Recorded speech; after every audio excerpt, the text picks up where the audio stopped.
Good morning, students. After completing the topic of the second law of motion, now today we will discuss about the some of the numerical related to the second law of motions. So let's discuss. Second law of motion होता क्या है? That is F is equal to किसके equal होता है? Change in momentum upon time. या तो फिर इसको हम ऐसे लिखते हैं, force is equal to change in momentum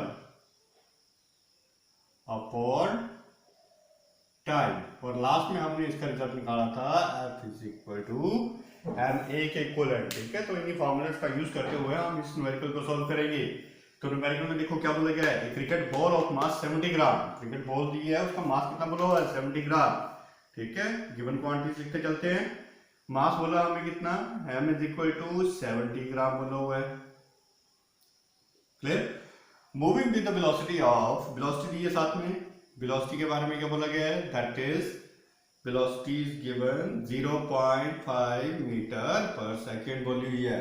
stopped by player in time, time बोला हुआ है, इन टाइम कितने टाइम में? 0.5 सेकेंड में इसको रोक ले रहा है। What is the force applied by the player, player कितनी फोर्स अप्लाई करेगा बॉल के ऊपर? ठीक है, वो आप लोगों को कैलकुलेट करनी है। Assuming that the force is constant. अगर आप इन सभी के ऊपर ध्यान दोगे तो यहाँ पे एक प्रॉब्लम आपको नजर आएगी। क्या प्रॉब्लम नजर आएगी? ये जो एसआई सिस्टम है, ये भी एसआई सिस्टम है, जबकि ये जो है वो सीजी सिस्टम है। तो क्या करेंगे हम? हमेशा अपनी कैलकुलेशंस को कम कॉम्प्लिकेटेड करने के लिए करते हैं एसआई सिस्टम में ही सॉल्व करते हैं। तो इसको मैं एसआई में कन्वर्ट कर दूं। एसआई में कैसे कन्वर्ट करूंगा? 70/1000 किसमें कन्वर्ट हो गया? ये किलोग्राम में। तो एक जीरो से एक जीरो कट के 2 जीरो है, तो इसको मैं ऐसे लिखूंगा 17 × 10⁻⁻2 किलोग्राम। दोनों जीरो को ऊपर ले गए तो पावर नेगेटिव हो जाती है। तो ये आ गया हमारे पास सारा सोल्यूशन। ठीक है, अब हमें निकालना क्या है? तो सबसे पहले जो चीज निकालनी होती है, जिस के बारे में हमें पूछा होता है, उसका फॉर्मूला लिख लो पहले यहाँ पे। ठीक है, फॉर्मूला क्या हमारे पास फोर्स निकालने का? दो तरह के फॉर्मूला है। मोमेंटम के बारे में कोई बात नहीं की गई है, तो यहाँ पे मास और एक्सेलरेशन पड़ा हुआ है हमारे पास। Force is equal to mass into acceleration. ठीक है, फोर्स निकालनी है, मास हमारे पास अवेलेबल है, लेकिन एक्सेलरेशन के बारे में भी यहाँ पे कहीं पे बात नहीं की गई है। ठीक है, तो यहाँ पे हमें क्या करना पड़ेगा? एक इक्वेशन ऑफ मोशंस का यूज करना पड़ेगा। इक्वेशन ऑफ मोशंस हमने पढ़ी हुई थी, तीन तरह की इक्वेशन ऑफ मोशन पढ़ी थी। क्या? B is equal to u plus a t. दूसरी S is equal to u into t plus 1/2 a t square. ठीक है, और तीसरी B² minus u square is equal to 2AS। ठीक है, तो देखो एक्सेलरेशन निकालते हैं हम यहाँ से इन तीनों इक्वेशंस में किसी एक का यूज करके जो एप्रोप्रिएट फिट बैठती हो। तो यहाँ पे देखो हमारे पास गिवन क्वांटिटी क्या है? ठीक है, cricket ball of the moving velocity this. ठीक है, stopped by the player, stop हो जा रही है, यानी कि पहले स्पिनिंग वेलोसिटी के साथ चली थी और प्लेयर ने जब इसको रोक दिया तो इसकी फाइनल वेलोसिटी क्या होगी? 0 होगी। तो यहाँ पे ये जो वेलोसिटी है हमारे पास, इसको मैं इनिशियल वेलोसिटी मानूंगा और फाइनल वेलोसिटी कितनी हो जाएगी? इसकी 0 हो जाएगी। तो फाइनल वेलोसिटी है, इनिशियल वेलोसिटी है, टाइम है, एक्सेलरेशन हमें निकालना है, तो उसके लिए हमारे पास ये इक्वेशन फिट बैठ रही है। ठीक है, या फिर एक्सेलरेशन का फार्मूला अप्लाई कर दो। एक्सेलरेशन का फार्मूला भी आपके पास पढ़ो। एक्सेलरेशन क्या होता है? Final velocity minus initial velocity upon time. तो यहाँ से मैं एक्सेलरेशन कैलकुलेट कर लेता हूँ। फाइनल वेलोसिटी कितनी मेरी? 0 है। इनिशियल वेलोसिटी देखो कितनी है? 0.5 है। कितने टाइम में मैंने इसको रोका? 0.5 सेकंड में मैंने इसको रोका। ठीक है, तो ultimately I get the acceleration will comes out to be minus of 0.5 upon 0.5. ये cancel out each other, so it will comes out to be 1 meter per second square. Acceleration कितनी आ गई? 1 meter per second square आ गई मेरे पास। अब मुझे निकालना क्या था? फोर्स निकालनी थी। तब क्या मैं अब इजिली फोर्स निकाल सकता हूँ? निकाल सकता हूँ। कैसे? मेरे पास सारी वैल्यू अवेलेबल अब। ठीक है, अब देखो फोर्स भी है मेरे पास, मास भी है मेरे पास। तो एक फोर्स निकालनी मुझे, मास है मेरे पास, एक्सेलरेशन भी मैंने अभी कैलकुलेट कर ली। तो सारी वैल्यूज उठाओ, उसमें सब्स्टिट्यूट कर दो, तो force will comes out to be, mass देखो पहले कितना है? 7 × 10⁻⁻²। एक्सेलरेशन कितनी निकाली मैंने? -1, तो it will comes out to be कितनी आ रही है मेरे पास? -7 × 10⁻²। ठीक है, अब देखो 10⁻² को मैं ऐसे तो लिख सकता हूँ 7/100। ठीक है, तो 7/100 कितना बनेगा? 0.07 विद नेगेटिव साइन न्यूटन। ठीक है, कितना आ गया मेरे पास? ये 0.07 न्यूटन आ गया। ठीक है, कितना आ गया मेरे पास ये force? F is equal to -0.7 newton. तो इस तरीके से आप किसी भी न्यूमेरिकल को सॉल्व कर सकते हो। क्लियर होगी बात? बस आपको फॉर्मूले याद होने चाहिए। अच्छा, नेक्स्ट न्यूमेरिकल में बोला गया है what force is required to produce the acceleration of the 2 metre per second square for a body of mass 10 kilogram. ठीक है, तो सॉल्यूशन में क्या करेंगे, पहले हम गिवन क्वांटिटीज लिख लेंगे। ठीक है, गिवन क्वांटिटी देखो क्या क्या हमारे पास, एक्सेलरेशन की वैल्यू दी है कितनी, 2 मीटर पर सेकंड स्क्वायर, और क्या बोला हुआ है, मास दिया हुआ बॉडी का, मास कितना बोला हुआ है, 10 kg। ठीक है, सिस्टम पहले चेक करो, दोनों के दोनों सिस्टम जो ऐसा ही सिस्टम में ही वेट कर रहे हैं, तो हमें चेंज करने की जरूरत नहीं है इसको। ठीक है, तो क्या करेंगे यहाँ पे what force is required, force के बारे में हमें पूछा गया है, कितनी फोर्स हमें चाहिए होती है, कितनी एक्सेलरेशन प्रोड्यूस हो किस बॉडी में, 10 किलोग्राम की बॉडी है मेरे पास। ठीक है, तो यहाँ पे कितनी फोर्स अप्लाई करनी पड़ेगी कि ताकि इसके ऊपर जो एक्सेलरेशन प्रोड्यूस हो रही है वो कितनी होनी चाहिए, 2 मीटर पर सेकंड स्क्वायर की हो जाए इस बॉडी के ऊपर। ठीक है, तो कितनी फोर्स अप्लाई करेंगे, तो सिंपल सा फॉर्मूला अप्लाई करेंगे, force is equal to mass into acceleration. तो यहाँ पे मास की वैल्यू कितनी बोली हुई है, 10, एक्सेलरेशन कितनी बोली हुई है, 2, कितना बन गया 20, और kilogram metre per second square किसके बराबर होता है, न्यूटन, क्योंकि फोर्स की यूनिट जो होते हैं वो न्यूटन होते हैं। ठीक है, that is the answer of this simple question. इस तरीके से आपने ये क्वेश्चन सॉल्व करने हैं।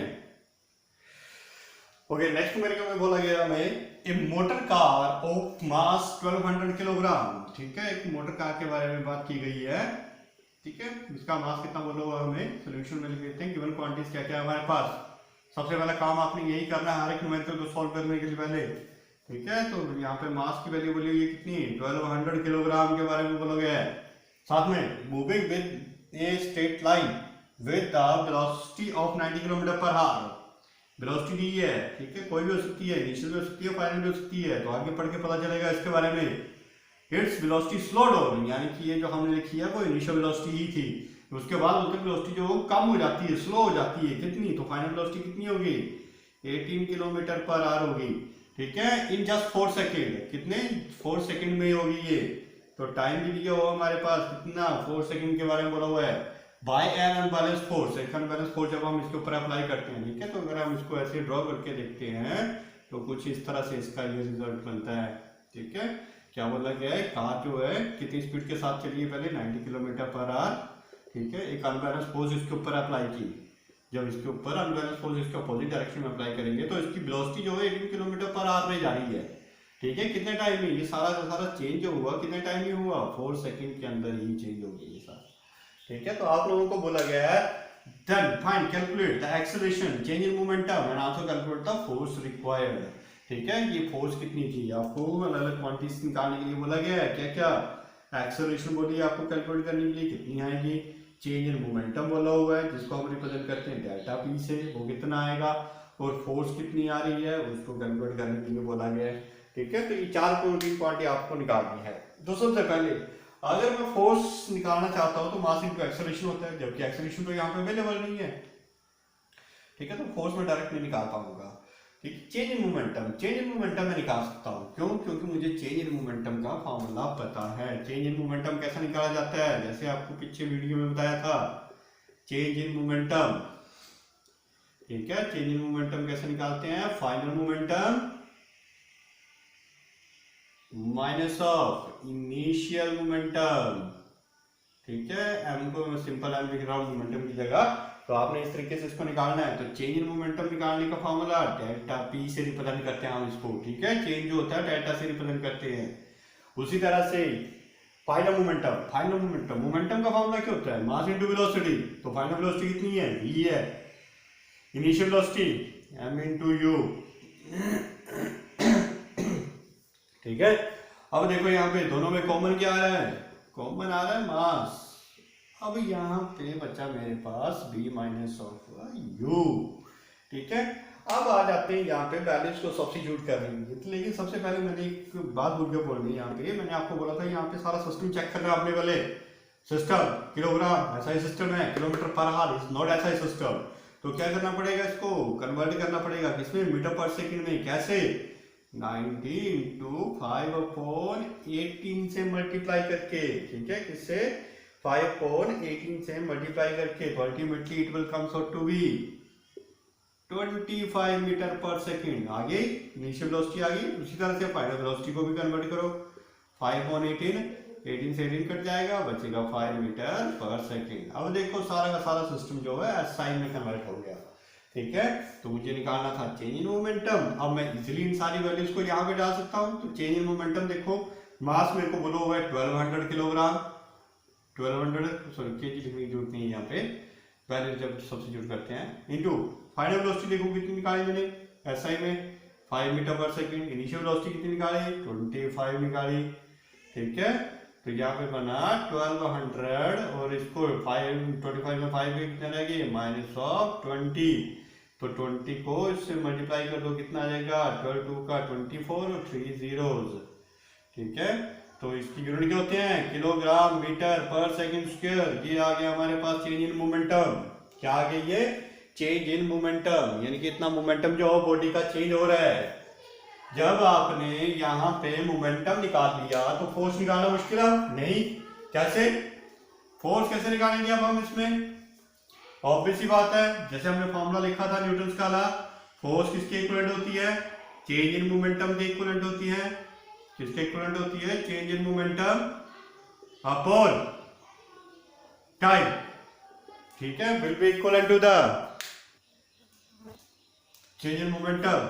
चेंज इन मोमेंटम कितना निकाला मैंने 2400, सॉरी 100 नहीं 1000 अपॉन टाइम कितना था हमारे पास 4 सेकंड का था, ठीक है। इसको कैलकुलेट करो कितना आएगा 6, कितना बन गया ये 6000। तो फोर्स निकाल लिया हमने इस फॉर्मूले का यूज करके, कितना बन गया 6000 न्यूटन। कितना आया 6000 न्यूटन। इस तरह से पहले मैंने मोमेंटम निकाल लिया, फिर फोर्स निकाल ली। अब बचा मेरे पास एक एक्सेलरेशन। जरूरी नहीं है कि आपको जिस तरीके ऑर्डर में पूछा उसी ऑर्डर में आपने निकालना है। सबसे पहले वो क्वांटिटी निकाली जाती है जो हमारे पास नेसेसरी है हर एक चीज के लिए। तो मैंने मोमेंटम पहले निकाल लिया, ठीक है। उसके बाद फोर्स आ गई, क्योंकि मोमेंटम मेरे पास पड़ा तो ये फॉर्मूला लगा के मैंने फोर्स निकाल ली। अब एक्सेलरेशन निकालना है तो फोर्स न्यूटन का सेकंड है ये भी होता है मास इनटू एक्सेलरेशन। तो यहाँ से मैं एक्सेलरेशन कैलकुलेट कर सकता हूँ कैसे, फोर्स अपॉन मास। फोर्स कितनी है मेरे पास निकाली हुई 6000 न्यूटन अपॉन मास कितना निकाला था हमने, मास था हमारे पास अवेलेबल 1200, ठीक है। तो यहाँ पे 2 0 के साथ 2 0 कैंसिल आउट हो जाएगी, 6 2 का 12, यहाँ पे बचेगा 10, तो यहाँ पे आ गया 5। तो एक्सेलरेशन आए मेरे पास 5 मीटर पर सेकंड स्क्वायर।